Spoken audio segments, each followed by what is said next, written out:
베드로 후서의 말씀을 우리가 주일마다 함께 나누고 있습니다. 마태복음에 8복이 있다면 베드로 후서에는 8덕이라고 우리가 부르는 덕이 나옵니다.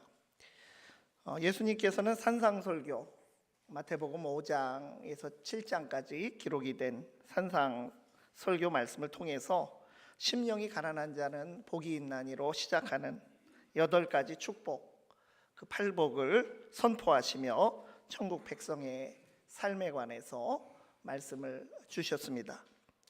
한편 베드로후서는 이 8덕의 말씀을 통해서 천국 백성 된 성도에게 참여가 허락된 하나님의 본성, 그 신적인 성품, 신성한 성품이라고 성경에는 번역이 되어 있는 이 성품이 성장하는 단계를 8개로 제시하고 있습니다.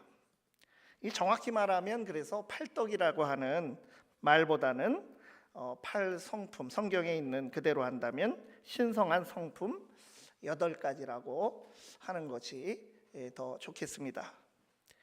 다시 한번 오늘 본문을 읽어보면 믿음에서 시작해서 모두 8개의 신성한 성품으로 점진적으로 성장해가는 모습입니다. 그러므로 너희가 더욱 힘써 너희 믿음의 덕을, 덕의 지식을, 지식의 절제를, 절제의 인내를, 인내의 경건을, 경건의 형제우애를, 형제우애의 사랑을 더하라. 믿음, 덕, 지식, 절제, 인내, 경건, 형제우애, 사랑. 이 첫 글자를 따서 밑덕지절, 인경형사 이렇게 외워서 신대원 입시를 치르곤 하는 그 말씀입니다. 산상설교든지 오늘 본문의 이 8덕이라고 불리는 이 말씀이든지 두 말씀 다 결론은 사랑이라고 하는 특징이 분명히 드러납니다. 산상설교를 요약하면 먼저 그의 나라와 그의 의를 구하라고 하는 그 하나님 사랑 말씀, 그리고 이웃을 내 몸과 같이 사랑하되 원수까지도 사랑하는 아가페 사랑의 실천에 관해서 예수님께서 말씀하여 주셨습니다. 마찬가지로 베드로후서에서 하나님이 주신 신적 본성의 성장 8가지도 믿음에서 시작해서 사랑으로 마치게 됩니다. 이처럼 우리는 그리스도 안에서 하나님의 큰 사랑을 받았고 그 사랑에 참여하여 누리고 나누며 살아가는 것입니다. 그 사랑을 받은 자로서 어떠한 성숙한 성도로 살아갈 것인지를 베드로 사도는 8가지 방향으로 성숙해져 간다고 말씀하고 있습니다. 오늘은 성도의 영적 성장에서 신성한 성품 8가지 중 이 첫 번째와 두 번째인 믿음과 덕에 관해서 함께 말씀을 잠시 나누고자 합니다. 이 첫 번째로 성도는 거듭나서 하나님의 신성한 성품에 참여하게 되었습니다. 지난 주간에 우리가 나눈 그 말씀대로입니다. 8개의 신성한 성품 하나하나에 관해서 우리가 말씀을 나누기 전에 이 신성한 성품이라는 말에 오해가 없도록 다시 한번 정리할 필요가 있습니다. 먼저 성품이라고 하는 말을 우리가 오해하지 말아야 됩니다. 여기서 성품은 그냥 사람의 성격이나 성향을 말하는 것이 아닙니다.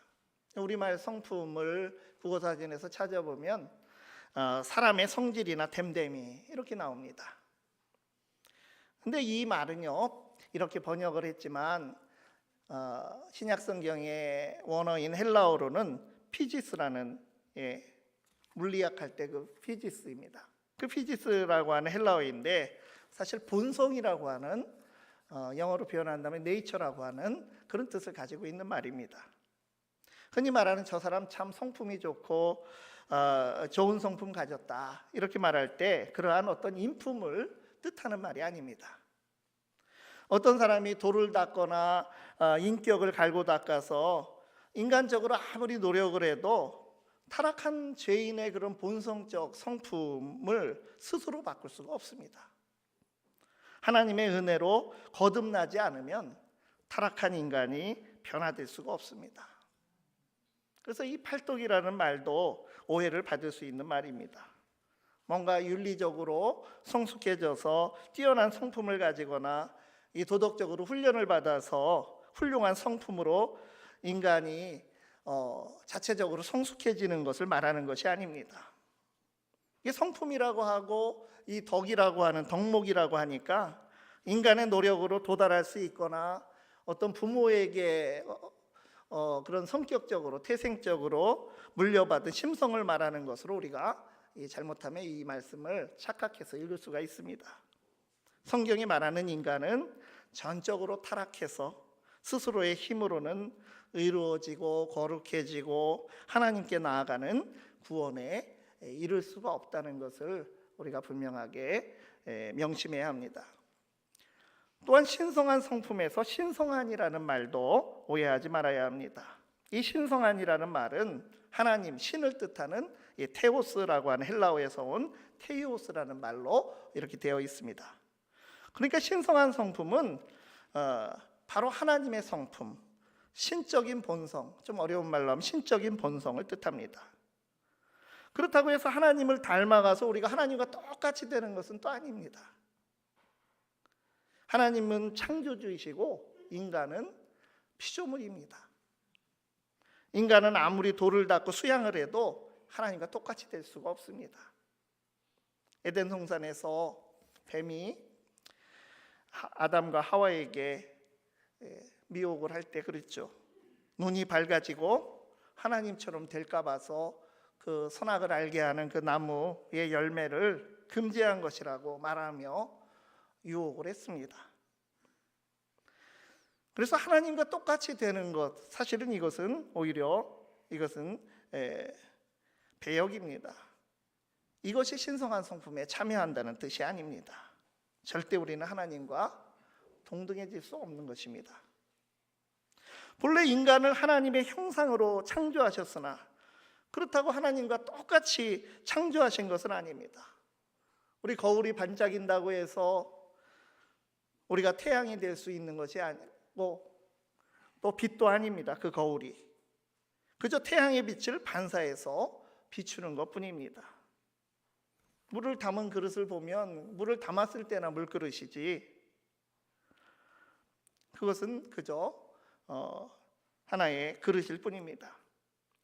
이처럼 하나님이 계시지 않으면 인간은 하나님의 신적 본성을 담아 드러내는 형상도 사실은 되지 못하는 것입니다.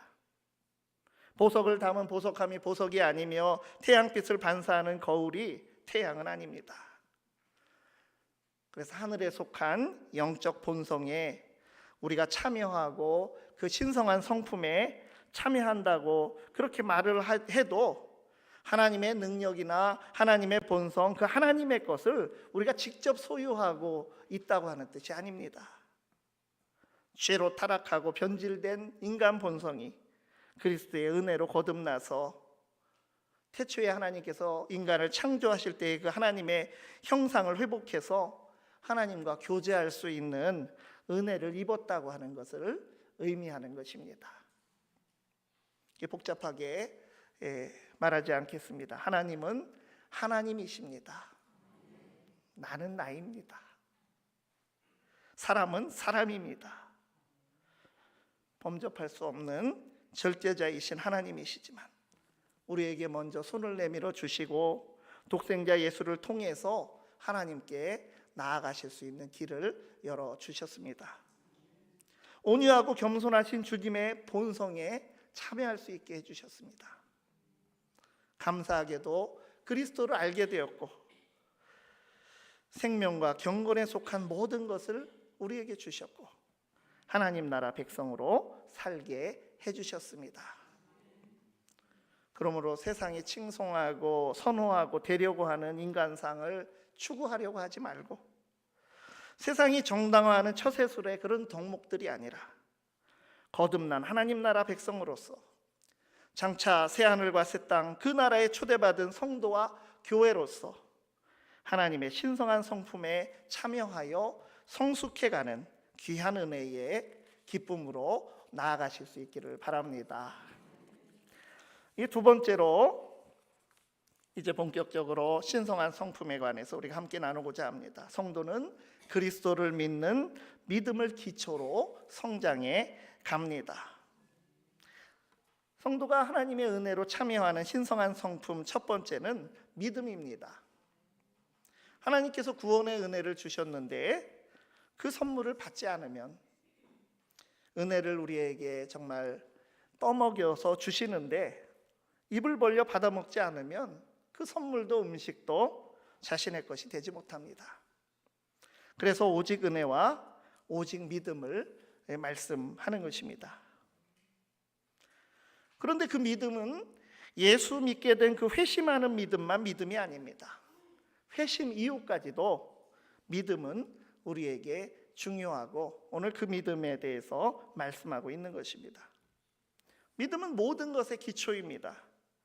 베드로가 예수님께 주는 그리스도시요 살아계신 하나님의 아들이시니이다, 이 믿음으로 고백하였을 때에 예수님은 베드로, 즉 반석이라고 하는 새로운 이름을 주시면서 이 신앙 고백을 하는 자들의 반석, 이 신앙 고백의 반석 위에 교회를 세우리라고 말씀하여 주셨습니다. 믿음은 반석입니다. 신성한 성품의 기초가 되는 반석도 이 믿음입니다. 믿음은 생명과 경건에 이르는 모든 신성한 능력이 샘물처럼 솟아나는 반석입니다. 출애굽해서 광야길에 있을 때 반석에서 물을 내셔서 백성들이 살아갈 수 있도록 은혜를 베풀어 주셨습니다. 그러니까 어디까지나, 그런데 이 믿음이 중요한 것은 우리 자신의 어떤 충성스러운 그런 태도로서의 믿음 그 자체가 아니라 누구를 믿느냐, 그 믿음의 대상이 중요한 것입니다. 믿음은 주 예수 그리스도를 받아들이고 주님을 알므로써 그분의 모든 신성한 능력을 지속적으로 받아서 신성한 성품의 성장으로 나아가게 하는 통로가 되고 길이 되는 것입니다. 우리가 보통 믿음이 크다, 믿음이 강하다 이렇게 말하는 것은 어떤 뜻이라고 생각하십니까? 그 성도의 믿음이 겉으로 드러나는 어떤 열심과 왕성한 활동을 말하는 것이 아닙니다. 누구를 믿고 어떠한 사실을 분명히 믿고 있느냐, 즉 믿음의 대상을 온전히 받아들이는 능력을 말씀하는 것입니다. 예수 그리스도께서 우리의 주님이심과 구세주라고 하는 그 사실, 우리를 택하시고 부르셨다고 하는 사실, 종말에 이루어질 보배로운 약속, 이미 주신 생명과 경건에 속한 모든 능력, 그런 진리들, 믿음의 대상들을 받아들이는 능력과 성품이 바로 믿음입니다.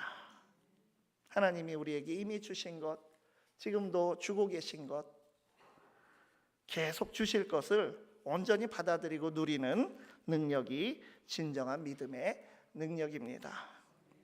그래서 믿음은 다른 말로 하면 창고와도 같습니다.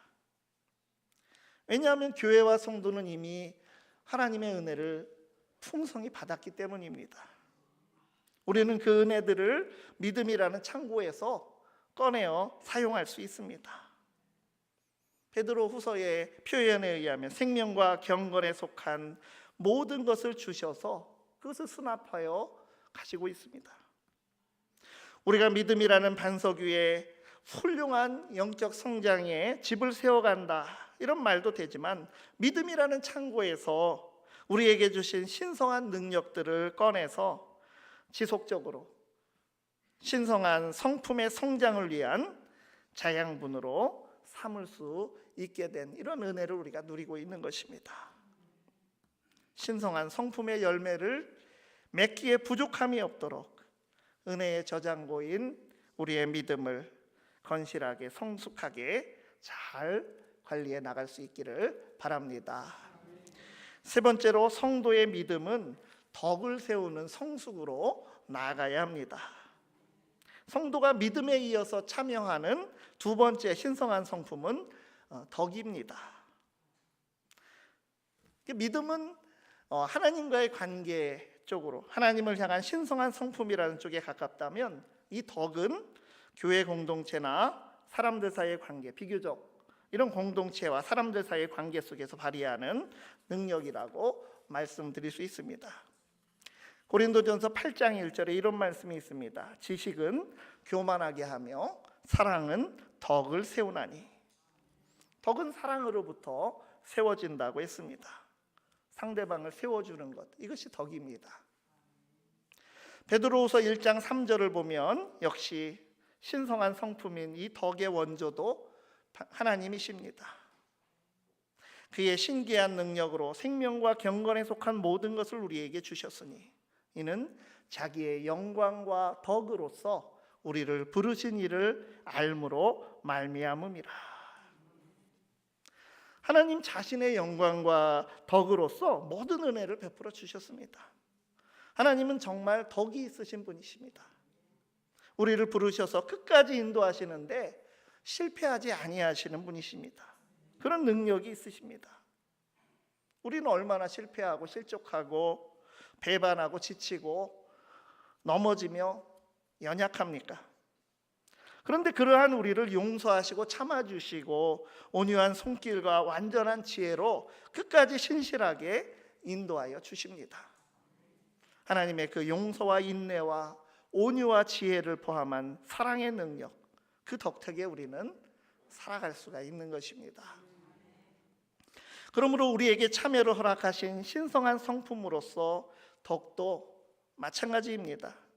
하나님의 덕을 따라서 우리도 형제자매를 붙들어주고 온전히 세워지기까지 돕고 견디며 끝까지 기다려주는 신실한 사랑의 사람으로 성숙해질 수 있는 것입니다.